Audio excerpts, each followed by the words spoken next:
j'espère que vous allez bien. Je vous retrouve pour un nouveau vlog.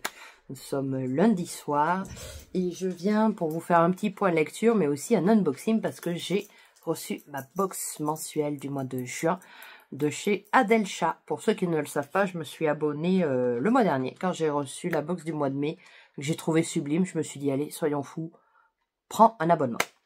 Côté lecture, sinon, à l'audio, j'ai commencé le roman Veiller sur elle de Jean-Baptiste Andréa, qui m'a été offert par Ned Gallet, que je remercie fortement. Ça faisait très longtemps que je ne leur avais rien demandé, parce que ça, généralement, mes demandes restaient dans le cosmos, je ne sais pas. Mais voilà, ça n'était jamais accepté, et là, ma demande a été acceptée. Donc du coup, je l'ai pris à l'audio, j'ai écouté 20%, quelque chose comme ça. Alors je vous avoue qu'au début j'ai pas trop compris où est-ce qu'on était, qu'est-ce qu'on faisait, où est-ce que j'habitais. C'était un peu flou. Là je commence un petit peu mieux à situer l'histoire, mais j'attends d'en écouter un peu plus parce qu'il fait quand même 12 heures d'écoute, je crois. Donc 20%, c'est pas non plus foufou. Donc je vous en reparlerai plus tard dans la semaine. Sinon, version papier, j'ai sorti du coup la dernière allumette de Marie Vareille. Ça y est, je l'ai attaqué et je peux vous dire que je l'ai plus qu'attaqué parce que je l'ai dévoré. J'ai lu tout ça hier. Donc il ne me reste plus que ça à lire ce soir. Donc je pense qu'il va être lu ce soir, il va être terminé, quoi. Je l'ai mangé. Il fait 335 pages et j'en suis à la 213e page. Donc ça fait, ouais, il me reste 130 pages à lire. Donc ça va être très très vite lu, puisque ce soir je pense que je n'irai pas me coucher tant que je ne l'aurai pas terminé. Je sais pas si je peux vous parler du roman.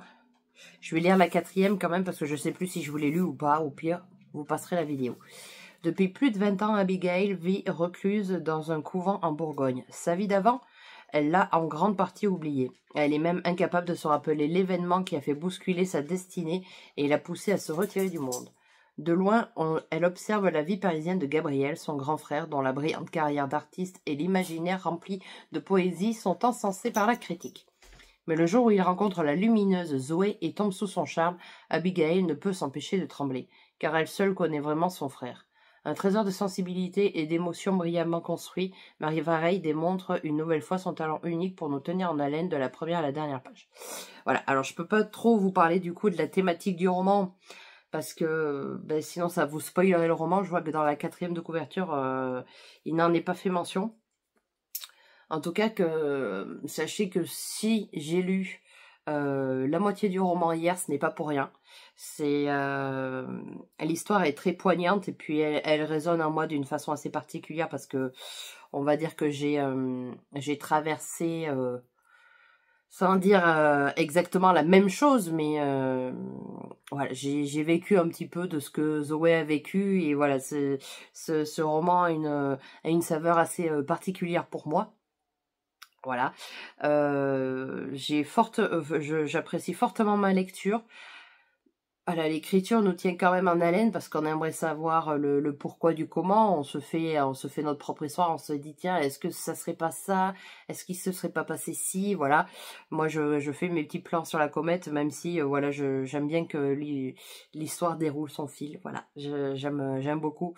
Le seul roman que j'ai lu de Marie Vareille, c'était Désenchantée, que j'ai trouvé très poignant également, mais on n'est pas du tout sur la même thématique, c'est pas du tout la même chose. Je dirais même qu'il est peut-être un peu plus sombre, un peu plus noir, mais qui met à la lumière du jour certaines choses qui arrivent encore de nos jours, hein, très clairement. Et j'aime beaucoup aussi la construction du roman, c'est-à-dire qu'on va être un coup avec Abigail maintenant.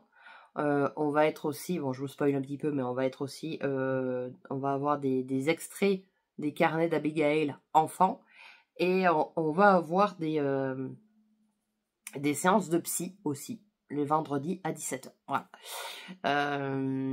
J'aime énormément, parce qu'à chaque fois que j'arrive à la fin d'un chapitre, je me dis mais non, tu peux pas arrêter là, il faut que tu continues, il faut que tu en saches plus. Et c'est comme ça que ben, tu passes une après-midi à lire un roman. Voilà, parce que je ne suis pas non plus...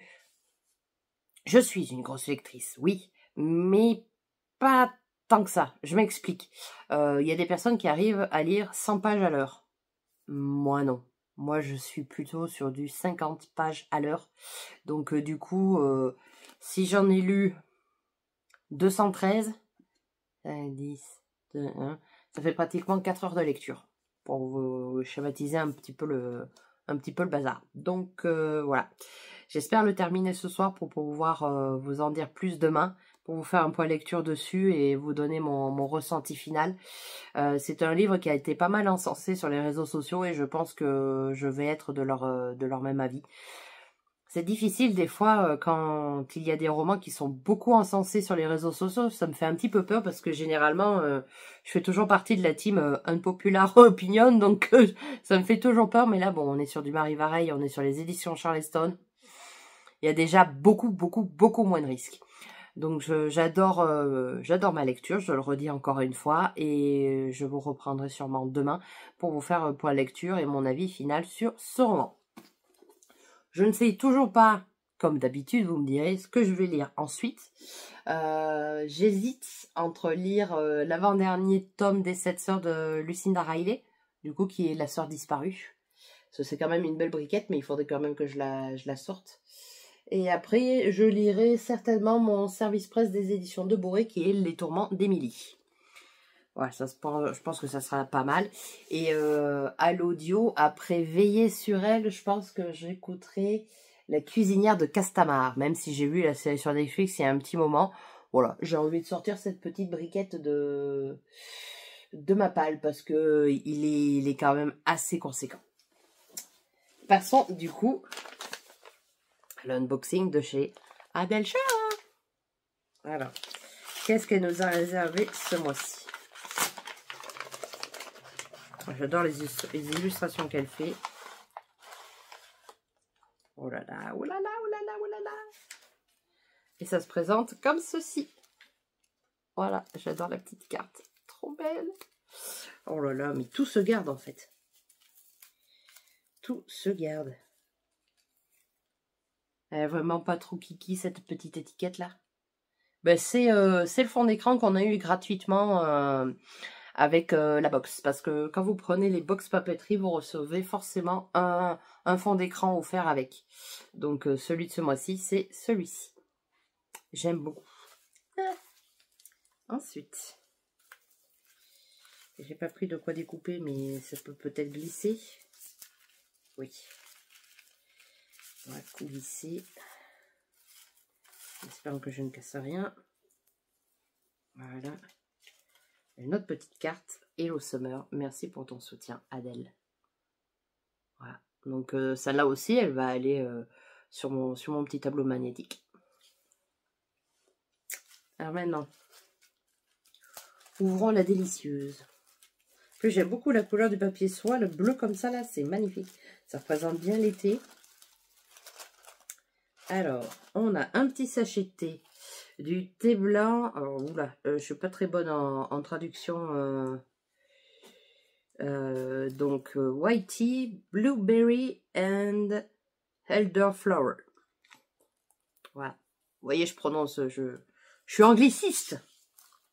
Je dis que des conneries. Alors, on a deux petits stickers, je pense que c'est ça. Je montre pour que vous voyez bien. J'aime beaucoup.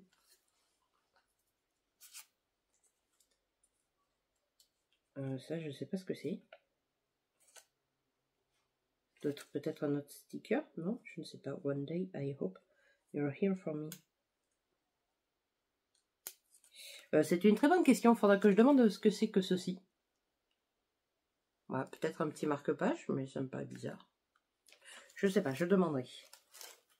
Ensuite, on a un autre méga sticker. Qui est celui-ci. Avec des noms de romans liés avec la mer. Donc, il y a Le vieil homme et la mer, Face au vent, Moby Dick et Les vagues.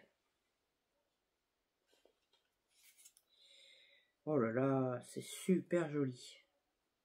Donc, on a une carte comme ceci. où elle tient dans ses mains des coquillages et une fleur de tiare, je pense. Avec une petite libellule là en bas. Ensuite, j'ai un petit marque-page format poche Bookstore. Voilà. Donc je pense que je risque de prendre la collection. J'ai le grand avec du coup le listing des romans liés avec la mer. Voilà. Donc Moby Dick, Le vieil homme et la mer, L'île au trésor, Les secrets de la mer rouge, Les marins ne savent pas nager, Pêcheurs d'Islande, Les déferlantes, Océan mer. Il n'y a pas 20 000 lieues de sur les mers? C'est c'est celui que je lui avais dit. Ah si, 20 000 lieues sous les mers. Voilà, parce qu'elle avait demandé des titres de romans en lien avec la mer. Il y a celui-ci en petit format, où on est plus sur une ambiance plage. Voilà. On a une petite carte Bookstore. Je la trouve magnifique. Franchement, il faudrait que je regarde si j'ai toute la collection, parce que sinon il faudrait que je les recommande en même temps que je passerai ma commande de marque-page. Donc avec l'enveloppe, je les utilise pas, je les garde les enveloppes. Et une deuxième carte, très estivale. Je suis vraiment très très fan de ce qu'elle nous propose, et à chaque fois c'est toujours un petit plaisir d'ouvrir cette box. Voilà. Donc la première, elle est à 25 €. Et après, si vous prenez par abonnement, elle passe à 20 €. Donc voilà, j'ai pas trop tergiversé. Mais cette carte, moi je la trouve trop kiki. Je sais pas, tu sais, j'aimerais me la mettre sur la lunette là, comme ça, je l'aurai tout le temps avec moi. Mais bon, bref, trêve de plaisanterie. Je vais aller mettre tout ça en place. Du coup, je vais les remplacer avec celle du mois de mai. Je vais enlever celle du mois de mai. Il faudrait que j'essaye de me trouver un espèce de micro-trieur où je mettrai les papeteries dedans suivant les mois. Comme ça, après, chaque année, je pourrais les ressortir ou je pourrais, par exemple, les donner, les offrir, ce genre de choses. Voilà, voilà. Donc, c'était tout pour moi. Et je vous reprends plus tard. Ciao! Hello! Nous sommes mardi et je reviens vers vous parce que j'ai terminé le dernier roman de Marie Vereille qui est La dernière allumette. Je l'ai juste ici. Voilà. Je l'ai terminé hier soir sur les coups de 23 h. Je n'ai pas pu le lâcher. Et comme je vous le disais hier, voilà, c'est un roman qui résonne en moi particulièrement parce que j'ai vécu ce qu'a vécu un des personnages. Voilà. Je peux pas trop vous en dire parce que sinon, ben, je pense que la moindre information vous spoilerez le roman. Donc du coup, je vais rester muette. L'écriture de l'autrice est très addictive. J'ai eu en fait mal au ventre pendant tout le roman. J'appréhendais ce qui allait se passer pour les personnages et non, franchement, Marie Vereille malgré que j'en ai lu que 2, je trouve que celui-ci est un énorme coup de cœur. Je trouve que c'est le plus abouti entre le Désenchanté et La dernière allumette, même si on n'est pas du tout sur les mêmes thématiques. Mais voilà, après, c'est un coup de cœur aussi parce que voilà, j'ai eu ces soucis-là, donc je sais ce que c'est. Voilà, mais ça m'embête un peu parce qu'en fait, je dis que j'ai vécu les mêmes choses qu'un certain personnage, mais je n'en suis pas arrivée là. Faut remercier mon papa, toi là-haut, qui je pense que sans son intervention, je ne serais pas là au jour d'aujourd'hui. Voilà, je serais dans les étoiles avec lui. Donc voilà, je dois énormément à mon papa. Je continue de vivre avec son souvenir et voilà, voilà, il y a beaucoup de choses qui sont remontées avec ce roman. Voilà, je veux pas trop vous en dire parce que pour ceux qui ne l'ont pas lu, ben voilà, ça serait vraiment dommage. Mais je vous souhaite d'avoir quelqu'un si jamais vous avez des problèmes Voilà, si vous avez le problème dont parle Marie Vareille, que vous ayez une personne de confiance à qui vous pouvez parler, discuter et que vous pouvez mettre des choses en place pour que les choses changent. Voilà, donc une saveur très particulière pour ce roman et je pense que quand je verrai l'autrice, je lui ferai dédicacer et je prendrai 5 minutes pour lui parler de moi, ce que j'ai vécu. Voilà, parce qu'on est beaucoup à avoir vécu cette chose-là, voilà. Et on espère toujours que ça se reproduira jamais et malheureusement, on est en 2024 et ça continue, même voire c'est pire. Donc, n'hésitez pas, pour celles et ceux qui ont lu le roman, si vous voulez parler avec moi sur Instagram en MP, parce que ouais, j'ai un très très gros coup de cœur pour ce roman et ben, j'aimerais en discuter tout simplement, parce que c'est vrai que quand on a des coups de cœur particuliers comme celui-ci, voilà, on aime bien un petit peu débattre. Alors, je le ferai sûrement avec Flora qui l'a lu sur Instagram, mais voilà, si vous l'avez lu, n'hésitez pas à venir me voir. Sinon, quoi de neuf?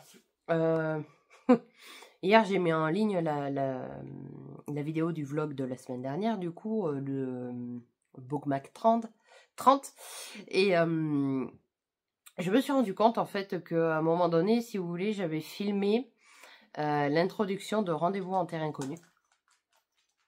Et ben, la vidéo a été bloquée pour des droits d'auteur. Alors, bon, voilà. Sauf que quand je vous dis bloqué, c'est bloqué. C'est-à-dire que tout à l'heure, aujourd'hui, hein, je suis allée sur ma chaîne et j'ai vu que je n'avais eu que 2 vues alors que je l'ai publié lundi à 7 h du matin. Et que ma précédente vidéo avait fait plus de 400 vues. Donc, je me suis un petit peu inquiétée. Donc, du coup, je suis en train de remonter la vidéo en enlevant ce passage pour que vous puissiez la voir tout simplement. Donc, j'espère que vous l'aurez avant que ça ne la sorte. Sinon, on est dans la misère, Bref, ces problèmes YouTube, machin, blabla, je cherche plus. Sinon, nouvelle lecture. Je vais lire du coup Mon service presse des éditions de Boré, donc de Les Tourments d'Émilie de Marie de Palais. Il fait pas beaucoup de pages normalement. Il fait 250 pages, donc il va être vite lu. Je vous lis la 4e. En pleine Première Guerre mondiale, alors que tous les hommes sont mobilisés, Émilie se retrouve sous la férule de sa belle-mère pour assurer les travaux agricoles. À l'annonce de la mort de son mari sur le front, elle est chassée de la ferme et n'a d'autre solution que de retourner vivre chez sa mère, laquelle n'apprécie guère son retour. Dans ce quotidien étouffant, un courrier porteur d'une bonne nouvelle va toutefois parvenir jusqu'à Émilie.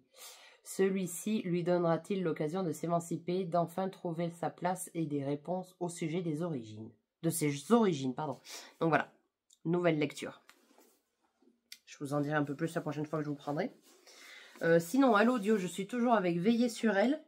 Donc j'en ai écouté un peu plus, je pense que je dois être à 30%, quelque chose comme ça. Donc demain, je ne pourrai pas en écouter parce que je passe la journée avec un de mes supérieurs. Donc du coup, on va éviter d'écouter un livre audio avec mon supérieur à côté. Voilà, surtout qu'il va avoir plein de choses à me dire, je suppose. Donc je reprendrai l'audio jeudi. Mais alors honnêtement, je trouve que déjà le vocabulaire, rien qu'à l'audio, à certains passages est, je dirais pas compliqué, mais ce n'est pas le même vocabulaire que moi j'utilise tous les jours, par exemple. Et alors, au début, j'étais là, j'ai dit, mais on est où? J'ai dit, mais c'est quoi le but de l'histoire? Je n'y comprends rien. Alors, je n'y comprends toujours rien, hein, mais on a quand même un fil narratif qui nous permet de suivre les mêmes personnages. Donc voilà, on sait qu'on est dans les années 1910, machin, mais je ne sais pas du tout où veut en venir l'auteur. Voilà. Bon, après, je n'avais pas lu la 4e de couverture ni rien du tout, donc je vais continuer d'écouter cet audio. Mais alors, je vous dirais que pour l'instant, je reste assez dubitative. Je sais que ça se passe en Italie avec un jeune homme qui s'appelle Michelangelo, qui a 15 ans. On est en 1920. Voilà, il est tailleur de pierre, enfin, il est apprenti tailleur de pierre. Et la question que je me pose, est-ce que c'est le Michelangelo qu'on connaît? Mais le Michelangelo qu'on connaît, est-ce qu'il n'est pas né avant les années 1900? Voilà. Vous comprenez, moi et l'histoire, voilà, on n'est pas très comprend. Voilà. Donc, je continue de lire l'audio. de lire, d'écouter l'audio, et puis on verra bien ce que ça donne. Sinon, j'ai reçu un petit colis. Alors, ce n'est pas du tout un colis livresque, parce que ça vient de Iseult Paris, qui est une bijouterie. Ça faisait un petit moment que je voyais Estelle de temps en temps avec du compte Petite Lectrice en commander, puis ma copine Stéphanie aussi. Et j'avais envie de m'acheter une paire de boucles d'oreilles, mais voilà, je voulais pas m'acheter les boucles d'oreilles de tout le monde. Et je me suis dit, tiens, je vais essayer autre chose. Et je suis tombée amoureuse d'une paire de boucles que vendait du coup la bijouterie Iseult. Oh, c'est mignon. Une petite sucette. Alors que j'ai rendez-vous chez le dentiste dans 10 minutes. Tout va très bien. Alors, oh, mais c'est tout petit. Tout petit sac. Je ne sais pas comment ça se dit. Un grand merci pour votre commande qui a été préparée avec le plus grand soin. Nous espérons que vous porterez fièrement vos bijoux Iseult. Bénéficiez de 15% de réduction sur votre prochaine commande avec le code promo suivant valable 1 an. Oh, cool! Ben, j'avais prévu à ce que mon chéri m'offre une autre paire de boucles d'oreilles du site, donc... Oh, mais c'est tout petit! Moi, je l'ai pensé beaucoup plus grosse. En fait, ça se présente comme ceci. Hop. Voilà. Je vais l'essayer. Mais je la voyais beaucoup plus grosse. C'est pour ça que j'ai pas fait gaffe. Ah, si j'arrive à enlever celle-ci, ça sera déjà pas mal. Hop.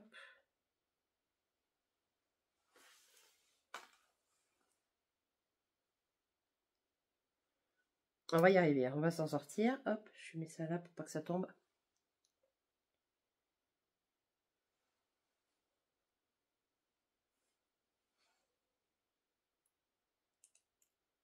Hop. Donc du coup, ça donne ceci. Voilà, je la trouve très jolie. J'aime beaucoup, beaucoup. Bon, finalement, ça va, il y a une bonne longueur. Faut pas plus gros. J'aime beaucoup. Et ce qui me plaisait, en fait, c'est le fait qu'elle soit pas fermée jusqu'en haut. Que ça fasse pas qu'il y a un trou, là. Je sais pas si vous allez le voir, mais ici, là, il y a un trou. C'est pas complètement rectangulaire. Voilà. Trop contente de ma commande. Je m'attendais pas à ce que ça soit tout kiki, mais ça me va. Finalement, ça me va très bien. Ouais. Moi qui ai les cheveux épais en plus. Hop, juste derrière. Je trouve que ça fait classe quand même. Bref, je vous embête pas plus avec mes aventures bijoux. Et je vous reprends plus tard. Ciao! Coucou tout le monde, j'espère que vous allez bien. Je vous prends aujourd'hui pour faire un petit update lecture, audio, réception, enfin un petit peu tout mélangé. On va commencer par les réceptions. Alors j'ai reçu un service presse de la maison d'édition, les éditions de Boré, pardon, je vais y arriver, donc qui est un été à Caméline d'Aurélie Aderlé. Voilà, c'est le premier service presse que je leur ai demandé, que je voulais vraiment absolument, parce que je trouve que la couverture est très, très estivale, et ben, c'est le dernier service presse que j'ai reçu. Voilà, donc il faut d'abord que je termine Les Tourments d'Émilie avant de me plonger dans celui-ci. Je vous lis la 4e. Après 11 ans de vie parisienne, Naïs est rentrée à Caméline, son village natal perché entre Ventoux et Luberon. Avec le cœur en berne, la mort de sa mère, un mariage malheureux, une carrière ennuyeuse. À 29 ans, elle doit diriger la propriété agricole dont elle vient d'hériter. Récolte de lavande, confection de savon, gestion d'un gîte hôtelier, pas facile de changer de vie. Et en est-elle plus heureuse? Son ami d'enfance, Gabriel, muraillé, est lui aussi revenu au pays. Si leurs retrouvailles sont glaciales, trop de non-dits, de secrets les éloignent. Elle est irrésistiblement attirée par sa présence magnétique. Mais Arthur, vacancier bruxellois au caractère avenant, le trouble aussi. Cet été à Caméline s'annonce riche d'inattendus. Entre nouvelle vie, chassés croisés amoureux et quête du bonheur, le portrait plein de charme d'une héroïne qui renaît sous le ciel de Provence. Voilà, il me faisait très très envie. En plus, il est pas long, il fait 280 pages. Voilà, il est tout petit. Donc j'arriverai, j'espère le lire ce mois-ci. Je crois qu'il est déjà sorti, si je dis pas de conneries. Oui, il est sorti le 6 juin. Le 6 juin. Donc je vais essayer de me le caser là. Parce que j'ai reçu le programme de parution du mois d'août, si je ne me trompe pas. Et du coup, bah, il faut que je fasse... faut que je regarde un peu qu'est-ce qui pourrait m'intéresser. Et que je n'en prenne pas trop. Parce qu'en fait, je me rends compte que... mais la dernière fois que je lui ai envoyé des demandes... Je crois que j'avais demandé 2 grands formats et du coup celui-ci en poche. Non, même pas, j'avais Gala et moi en poche. Donc je pense que je devais avoir 2 grands formats et 2 poches. Et je me rends compte que finalement, je pense que je ne suis pas la personne la plus intéressante pour un partenariat. Enfin, pour un partenariat si, mais je prends l'exemple de toutes celles qui font partie des lectrices Charleston, qui, elles, par contre, doivent lire des fois entre... je vous dirais des bêtises, mais entre 4 et 7 livres d'épreuves non corrigées, qui ont une deadline et tout ça, et que moi, avec un partenariat où j'ai 3-4 romans à lire, je m'en sors pas. Alors, vous pouvez être sûr que cette année, je ne participerai pas pour être lectrice Charleston, mais je donnerai quand même ma candidature pour être partenaire. De recevoir quelques romans sur l'année de temps en temps, ça me va très bien. Deuxième réception. J'ai cru que le colis s'était perdu ou qu'il voulait pas m'envoyer... Ah, c'est super scotché. Qu'il voulait pas m'envoyer le roman. Et en fait, c'est ma Mascritus Babelio, si je dis pas de bêtises, qui est arrivée. Et je m'attendais pas à ça. Je croyais que c'était une grosse BD. Bon, j'arrache ça, mais comme une merde.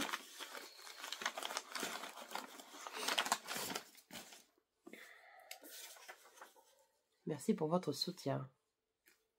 Le choix de soutenir une petite maison d'édition normande, francophone. Un petit message tout mims.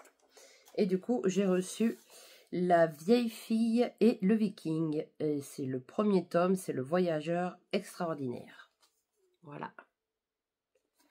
Et ben c'est pas du tout une BD en fait. Oh, c'est un roman jeunesse. Oh, mais quel... oui. J'étais persuadée que c'était une BD en voyant la couverture. Je me suis dit, ça doit être une BD. Mais c'est pas une BD.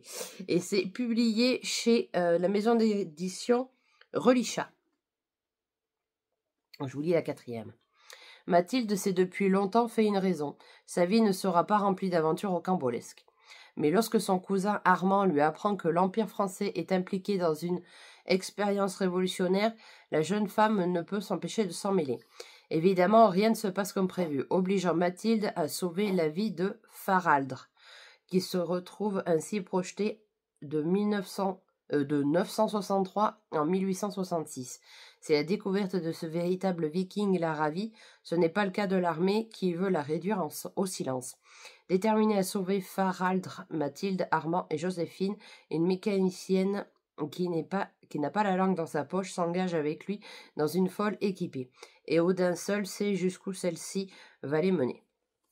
Alors, pour la petite histoire, je pensais que c'était une bande dessinée, mais c'est ma faute parce que je n'ai pas lu le résumé, j'ai vu que la couverture et j'ai trouvé... aïe, je me tape dans les lunettes. Je trouvais la couverture très sympathique. Enfin si, j'ai dû lire le synopsis, mais je ne sais pas pourquoi je me suis persuadée que c'était une BD. Et pas du tout. Il fait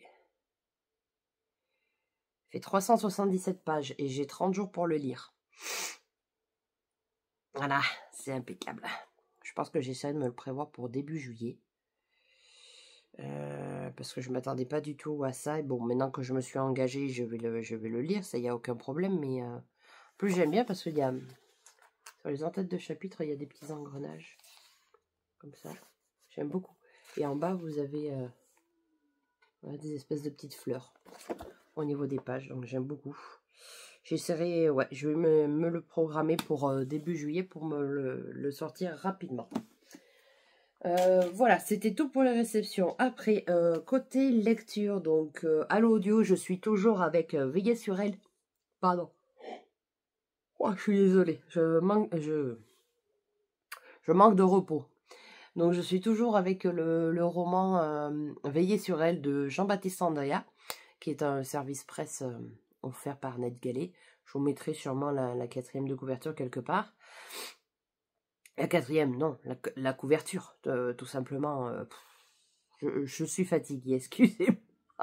Je dis que des conneries. Donc je vous mettrai la couverture quelque part par là. Alors au début, j'étais très dubitative parce que entre nous, je ne comprenais rien. Je savais pas où on était, comment.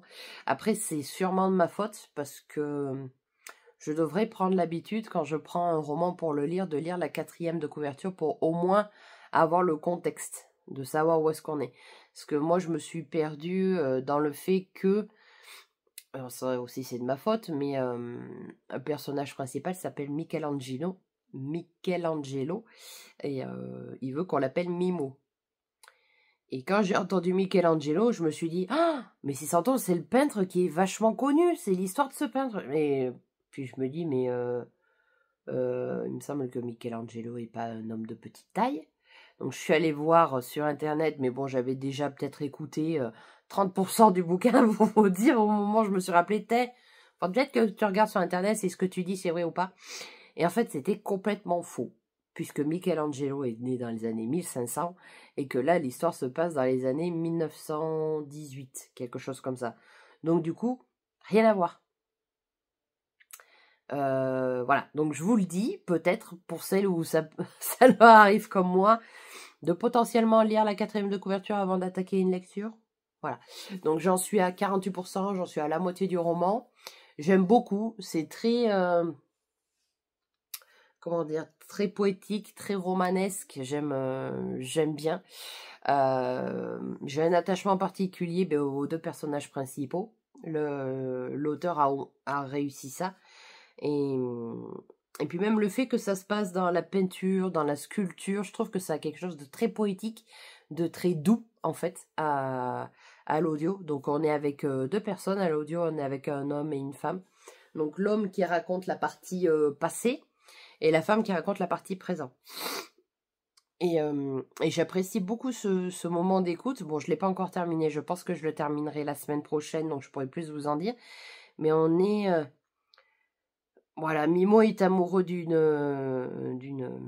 fille, mais ils ne sont pas de la même classe, si vous voulez. Mais Mimo est un sculpteur, un talentueux sculpteur. Je crois que dans le roman, ils nous font très clairement, enfin Jean-Baptiste Andrea nous fait très clairement comprendre que c'est un homme de petite taille, mais qui sculpte comme un dieu, très clairement. Et il est très jeune, ce garçon. Il est très jeune et voilà. On va dire que c'est un prodige de la sculpture, voilà. Et de l'autre côté, nous avons Viola, qui elle est la fille d'un marquis. Donc pas du tout, voilà, pas du tout de la même caste du coup. Donc j'aime aussi particulièrement l'ambiance, parce que je ne le savais pas quand j'ai pris le roman à l'audio, vu que j'avais pas lu la quatrième de couverture, on est tous d'accord, que ça se déroulait en Italie. Voilà. Donc là, je suis à un passage où Mimo est à Florence. Donc forcément, quand il parle des ruelles, quand il parle du Ponte Vecchio, de l'éboulement du pont le plus vieux de Florence avant le Ponte Vecchio, puisque le Ponte Vecchio c'est le deuxième pont le plus vieux de Florence, mais vu que le premier a été bombardé, si je puis dire, ben voilà, du coup c'est le Ponte Vecchio qui est passé le premier plus vieux pont de Florence. Donc je m'y revois parfaitement parcourir ces petites rues où des fois on ne peut même pas passer à deux côte à côte tellement les ruelles sont étroites. Ouais, j'aime beaucoup. J'aime beaucoup en fait, comment vous expliquer ça? D'avoir un roman qui vous parle d'un lieu que vous avez visité ou que vous avez connu. Parce que forcément, on arrive à beaucoup plus s'imprégner de l'histoire parce qu'on a l'impression du coup d'être avec le personnage principal à être dans la ville qu'on a visitée ou qu'on a habité. Donc je trouve que c'est un sentiment quand même assez particulier et j'adore ce sentiment-là.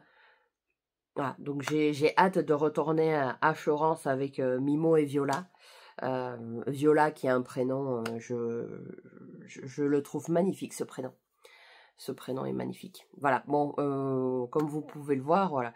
J'ai l'impression, en fait, qu'en écoutant son roman, on est comme sur un petit nuage, on est dans un petit cocon un peu laiteux. Je sais pas si vous voyez un peu l'ambiance que c'est. Même si ce que vit Mimo est très très dur, parce que du coup, c'est un prodige de la sculpture et il est mal vu par les anciens parce que eux, ils ont mis des années et des années à essayer de sculpter quelque chose, alors que lui, il est plutôt autodidacte, où il a beaucoup étudié avec son père, puisque son père était sculpteur, donc ouais. Voilà, je pourrais pas vous dire que je suis ambivalente parce que ce n'est pas le cas. Je passe un excellent moment d'écoute et j'aime beaucoup cette ambiance qui est toute douce. J'ai un petit peu l'impression, en fait, en écoutant ce roman, d'être sur un bateau et de se laisser aller, en fait. Voilà, on est allongé, les yeux fermés sur un bateau et on se laisse transporter. Voilà, on se laisse bercer par les houles des vagues. Voilà, bon bref, on va pas tergiverser là-dessus encore 100 ans, mais c'est un roman que j'apprécie beaucoup mieux maintenant que j'ai lu la 4e de couverture. Sinon, allez, papier, je suis toujours du coup dans Les Tourments d'Émilie de Marie de Palais. Publié toujours aux éditions de Boré. Donc j'en suis à la page... Ah oui, ben si je mets mon doigt devant, vous n'allez pas le voir. J'en suis à la page 83, chapitre 11. Donc toujours accompagné du marque-page de chez Adelcha, que je trouve toujours magnifique. Donc il me reste encore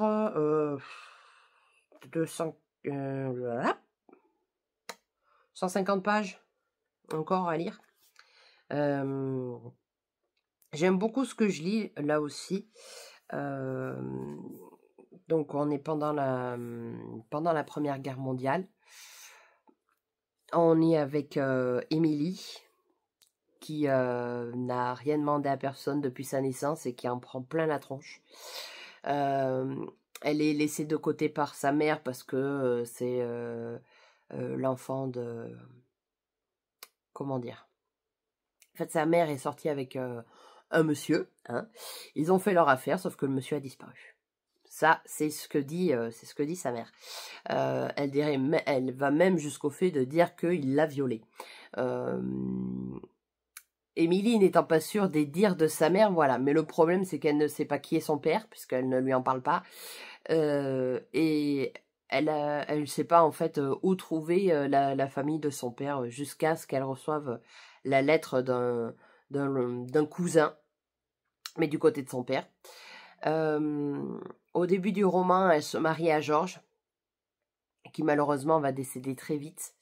Et sa belle-mère est une personne très acariâtre, très méchante, qui lui dit, qui lui verse pas de salaire alors qu'elle travaille dans les champs. Ça serait limite normal qu'elle travaille dans les champs après ce qu'elle a fait, mais en fait elle a rien fait, elle a pas tué son mari, rien. Donc du coup elle décide de retourner chez sa mère avec son frère pour aider son frère au champ, tout simplement, parce qu'ils ont tous des fermes.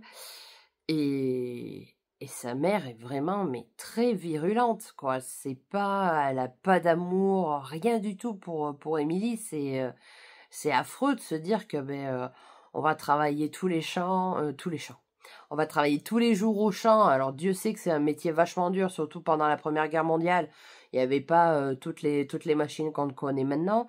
De rentrer chez toi, hein, parce que tu es quand même la fille de la maison, entre guillemets. Et de se faire traiter comme ça par sa mère, voilà. Donc, on n'est pas encore à la moitié on n'est pas encore à la moitié du roman. Donc, je vais continuer de voir ce qui arrive à Émilie. J'espère qu'elle va avoir un destin un peu plus clément que ce que j'ai pu lire dans d'autres romans ces derniers temps. j'ai pas lu énormément d'histoires qui se finissaient bien. Ou en quelqu'un que je ne me rappelle pas. Donc, voilà un petit peu mes lectures. Alors, je n'ai pas fait exprès, malheureusement, de choisir un audio qui se passe dans les années 20 jusqu'en 70, et un roman pendant la Première Guerre mondiale. Sauf que bon, il y en a un qui se déroule en France, il y en a un autre qui se déroule en Italie. Donc déjà, les noms ne sont pas les mêmes, les noms de villes ne sont pas les mêmes. Donc voilà, j'arrive quand même à me dissocier des deux, mais il me tarde de terminer l'un ou l'autre pour revenir peut-être à des lectures plus d'actualité, plus de nos jours. Alors honnêtement, après les tourments d'Émilie, je ne sais pas du tout ce que je vais lire. Et puis de toute façon, on n'en est pas là parce qu'il me reste encore 150 pages à lire. Donc voilà. Je vous reprends un petit peu plus tard en espérant avoir terminé au moins Veiller sur elle ou Les tourments d'Émilie. Et je vous donnerai mon avis sur ces lectures un petit peu plus tard. Ciao! Hello, je vous retrouve aujourd'hui pour vous faire un petit point lecture et également un petit unboxing, mais qui est un unboxing bijou. Je n'ai pas commandé de roman pour le moment. J'essaye tant bien que mal de faire baisser ma palle. Mais si je recevais pas mes services presse et mes romans de Babelio, ça serait que mieux. Mais bon, vous me direz, c'est de ma faute. J'ai qu'à pas demander des romans à Babelio. Je m'excuse un petit peu pour mes yeux tirés, mais alors en ce moment... Il fait une chaleur à tomber dehors, il fait plus de 30. Les gars de la ville sont en train de ratisser les bords de route, donc autant vous dire que mon nez, mes yeux, c'est tout parabolo. Donc on va parler quelque chose de beaucoup plus sympathique. Donc j'ai terminé le roman Les tourments d'Émilie de Marie de Palais. J'ai adoré cette lecture. En fait, j'aime bien les... ils sont pas tous comme ça, mais il y a beaucoup de romans chez les éditions de Boré où on est... dans des périodes dures. Là, par exemple, on est dans les années 20, si je ne me trompe pas. Oui, pendant la Première Guerre mondiale. Dans les années 20, à la campagne, donc qui est un monde quand même assez rural, assez rude et assez rustre également. Et on est avec Émilie. Émilie, cette fille qu'on connaît, bien sûr, étant petite,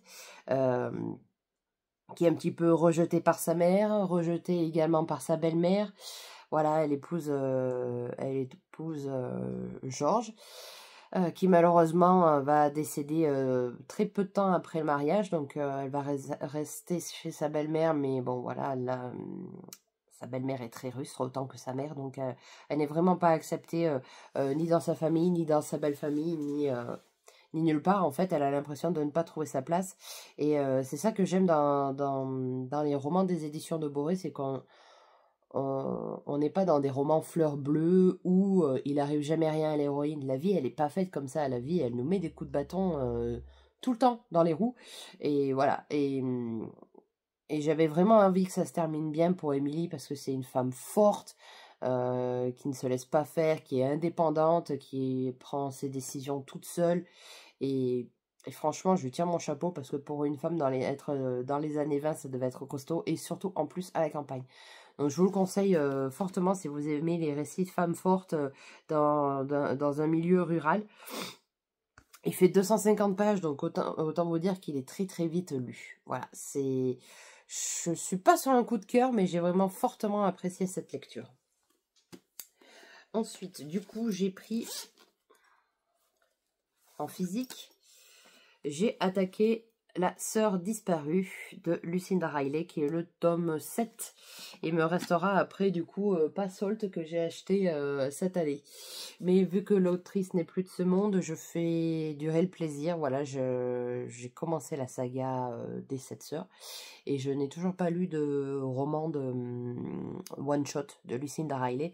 Mais j'en ai plein ma palle. Mais je les déguste petit à petit. Je veux pas tous les lire d'un coup, sinon après j'en aurais plus et j'aurais plus ce plaisir à retrouver l'autrice. Mais là, j'avoue que ça faisait un moment, parce que je pense que La Sœur du Soleil, j'ai dû le lire l'année dernière, et ça me manquait énormément de retrouver la plume de l'autrice, d'être aussi absorbée dans l'histoire, parce que je le suis très clairement. Il fait plus de 900 pages et j'en ai lu 300. Et moi, si je le pouvais, je le lirais beaucoup plus beaucoup plus longtemps, mais bon, voilà, il y a la semaine à faire, il y a le travail à faire, donc tout ne se goupille pas comme je le voudrais. J'espère le terminer d'ici la fin de semaine, même si je pense que ça risque d'être compromis, parce que ce week-end, je vais au Salon du Livre à Limoges, donc j'y reste vendredi, samedi. Dimanche, je ne pense qu'on n'a rien de prévu, donc je vais en profiter pour peut-être passer l'après-midi à lire. Et lundi, je ne travaille pas non plus. Voilà, j'ai posé mon vendredi et mon lundi, donc j'avais besoin de couper un peu le travail. Donc je vous lis pas la 4e de ce roman, parce que si vous en êtes au tome 1 ou au tome 2, ça va tout vous spoiler. Mais sachez que du coup, dans ce tome, on va se retrouver avec toutes les sœurs. Sur tout le globe en fait, parce que chaque sœur a sa destination entre guillemets, et j'apprécie d'autant voyager avec un roman de Lucinda Riley. Voilà, donc je veux pas vous spoiler, mais voilà, chaque sœur est sur un continent bien particulier, et là du coup, pour vous situer, on va se retrouver en Irlande dans les années 20, je crois aussi également. Tout se passe dans les années 20.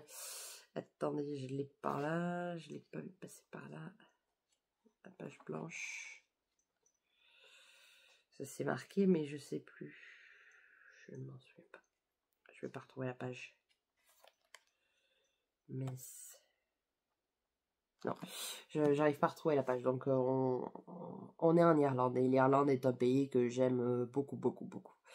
Voilà. Donc, je vous en redirai un peu plus quand je l'aurai terminé. J'espère fin de ce week-end. Donc, vous n'aurez pas le point de lecture sur ce roman-là dans ce vlog, mais dans le prochain, je suppose. Parce que je vais clôturer ce book mag ici. Voilà, j'apprécie fortement de retrouver la plume de l'autrice. J'aime ce que je lis, même s'il y a certains passages où je suis là, je dis, qu'est-ce que c'est? Quand on ne connaît pas forcément l'histoire d'un pays, c'est un peu compliqué, mais je trouve que ça reste quand même assez léger, on n'est pas en profondeur, donc ça se lit très très bien.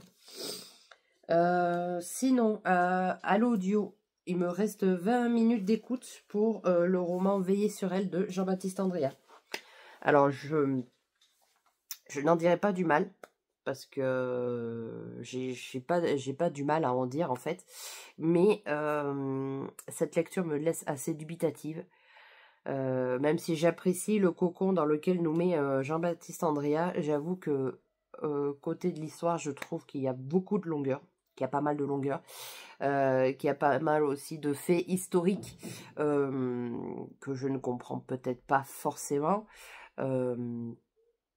On se retrouve à certains moments dans un milieu religieux, mais je trouve que c'est quand même assez flou. Je trouve que l'histoire n'est pas assez carrée en fait, et l'auteur m'a pas mal perdu au fil des chapitres.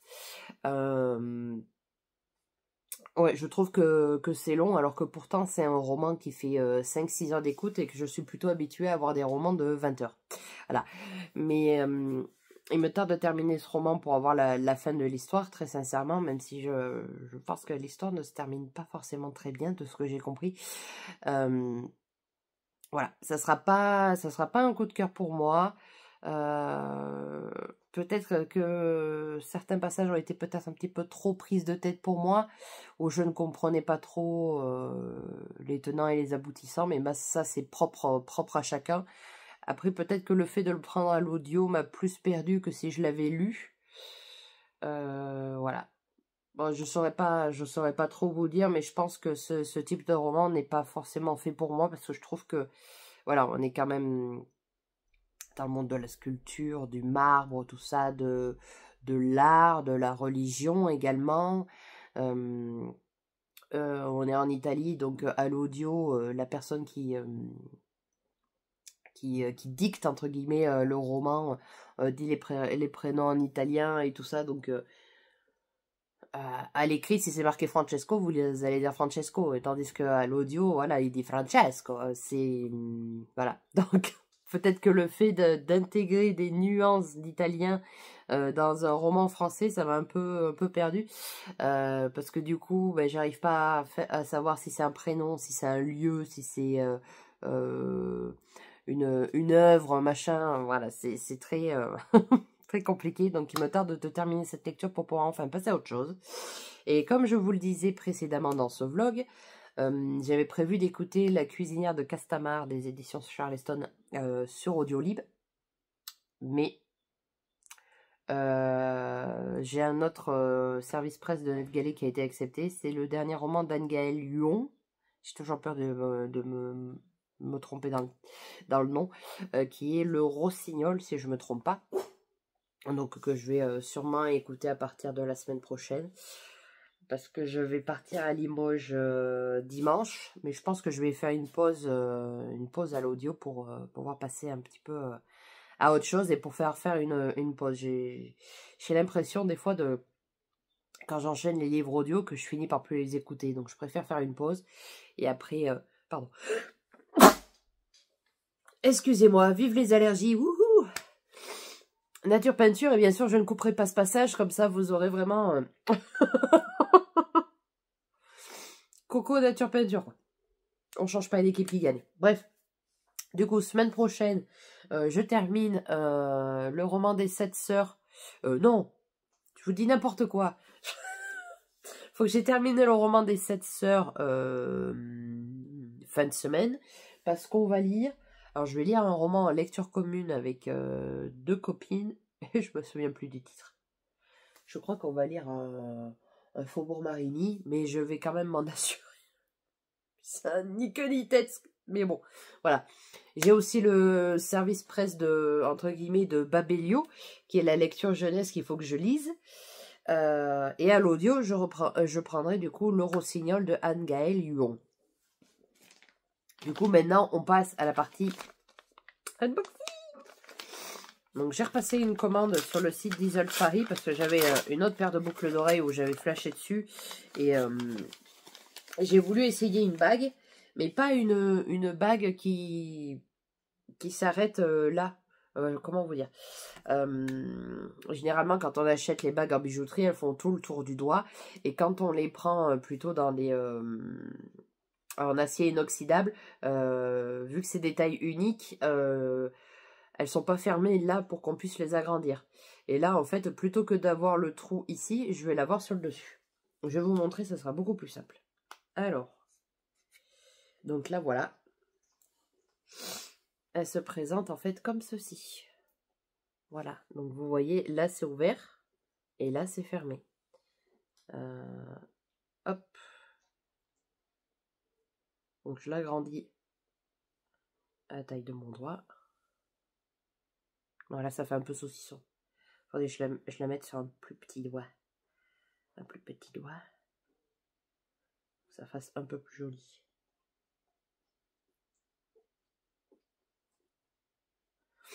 Hop. Voilà, j'aime beaucoup ce type de bague comme ça. Je voudrais mettre peut-être même... Hop. Voilà. J'aime beaucoup. C'est très fin. Voilà. Et du coup, après, je me suis pris une autre paire de boucles d'oreilles. Je l'ai trouvé magnifique. Qui se présente comme ceci. Voilà. Donc, je vais en essayer une pour vous montrer. Alors, il y a 2 tailles différentes. Il y a soit en grande, soit en plus petite. Celle-là, c'est des 2 cm et les autres, c'est des 1. Et moi, j'ai pris des 2 cm. Voilà. Ça donne ceci. Et je trouve que c'est très joli. Bon, après, il y a d'autres paires qui m'intéressent également. Mais bon, voilà. On va pas faire non plus que ça. Acheter des bijoux. Si vous êtes d'accord avec moi. Elles sont un peu lourdes, mais ça va. Ça se porte. Hop. Voilà. J'aime beaucoup. Puis après, des fois, le fait d'avoir les cheveux des fois attachés, ça permet d'avoir quand même une petite déco. Bon, sur ce, je vous embête pas plus. Ah ben, je viens encore d'avoir une autre réduction de 15%. Bon, mais ils veulent que je continue à acheter. Une petite sucette qui va bien, mais que je mange jamais. Je la donne généralement à un gamin qui vient. Voilà, quelqu'un qui aime les sucettes parce que moi, je les mange pas. C'est sans gluten, mais c'est bourré de sucre. Voilà, je suis très fan de ces petites boucles d'oreilles. La bague aussi, je la trouve trop mimes. Je la trouve trop mignonne. Voilà, c'était tout pour moi. J'espère que vous avez apprécié de passer ce moment de vidéo avec moi, que vous avez apprécié mes retours lecture, etc. Que vous allez passer une excellente semaine puisque je vais publier ce vlog lundi, vous l'aurez lundi matin. Et comme ça, je pourrai être d'attaque pour vous filmer le salon du livre à Limoges que vous aurez soit la semaine prochaine, soit la semaine d'après, suivant la quantité de rush que j'aurai. Voilà, je vous souhaite une excellente semaine, d'excellentes lectures. Et bien sûr, si vous avez aimé ma vidéo, n'hésitez pas à vous inventer. Ah, punaise. Je n'en peux plus, je n'en peux plus. N'hésitez pas à vous abonner, commenter, liker, partager.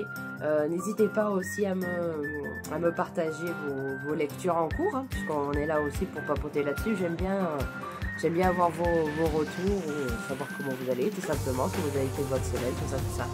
Donc n'hésitez pas, et je vous dis à bientôt. Ciao!